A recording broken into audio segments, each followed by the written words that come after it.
Northwestern Diesel.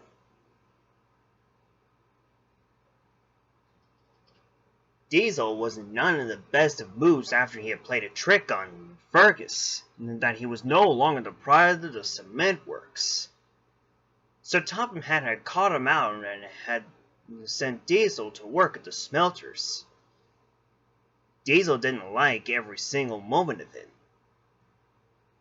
Diesel, Tan, and the Ironworks brothers, Ari and Bert, didn't make things easier for him.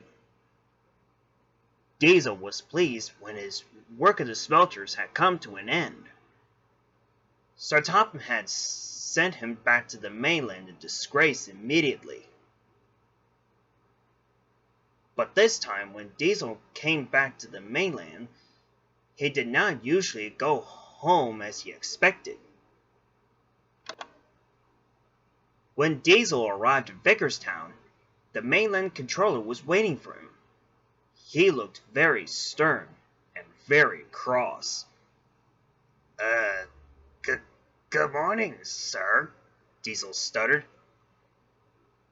"Save me the details, Diesel," the mainland controller interrupted, "because you have caused nothing but trouble in Sir Topham's railway. All because you keep causing trouble over and over and over again and keep coming back to the mainland from time and time again. I have finally had it. I can't keep it up anymore. So, Diesel, I have no choice but to forbid you to ever come to the mainland again. You can find somewhere else to live, as far as I'm concerned." And with that, the mainland controller turned sharply on his heels and walked angrily away. At first, Diesel didn't seem to care until the realization kicked in. Now he didn't have a home anymore. Sodor didn't want him, and the mainland didn't want him either. Diesel just didn't know what to do. "If I go back to Sodor, they'll all hate me," he whimpered. "But if I stay here, they'll hate me even more." His instinct told him to go back to Sodor, but Diesel wasn't sure if he could give it a try anyways. Diesel arrived at the fuel depot. He felt really lost and very sorry for himself. Just then, Mavis, the quarry Diesel, came over, and she was surprised to see Diesel back from the mainland. "Diesel, what are you doing back here?" she asked. "I thought Sir Topham had sent you back to the mainland." Diesel gulped. He was secretly pleased to see Mavis again, and told her everything. When he had finished, Mavis's heart sank. "Aw, you poor Diesel," she said. "I am so sorry. I didn't know you were forbidden from the mainland." "Don't bother talking to Sir Topham Hatt about it," said Diesel. "I know where I'm not wanted at all." Before Mavis could say anything else, Diesel rumbled away. But Mavis knew she had to think of something. Otherwise, Diesel wouldn't have a home to go back to.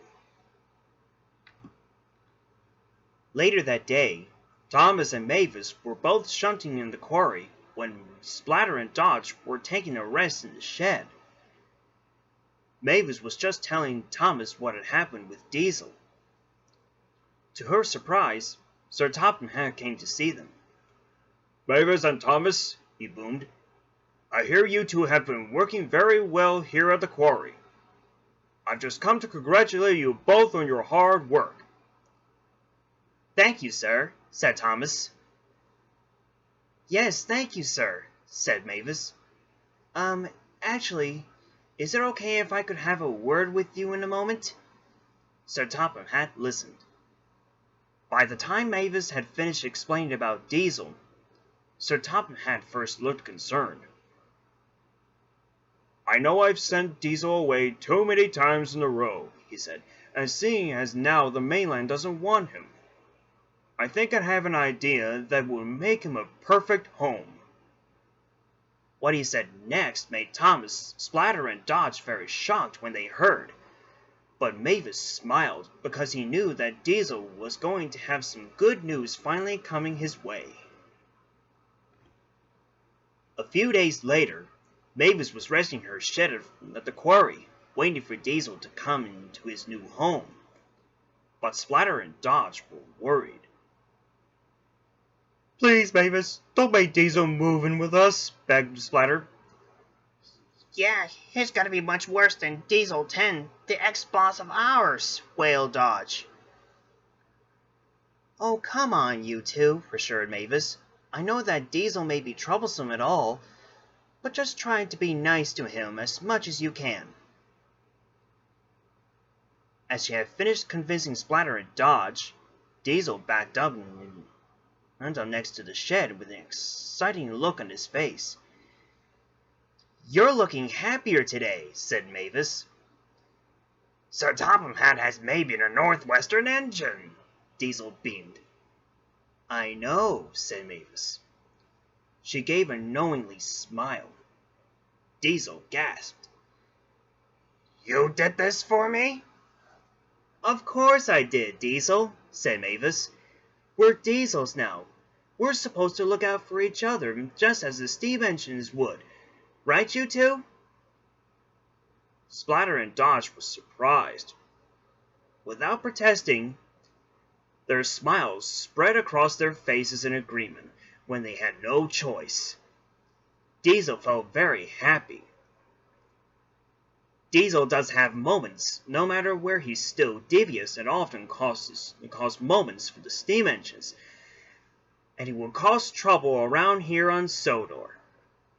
But considering the fact that he was saved from the other railway and now a northwestern engine, he is secretly pleased that he finally has a place he can call home.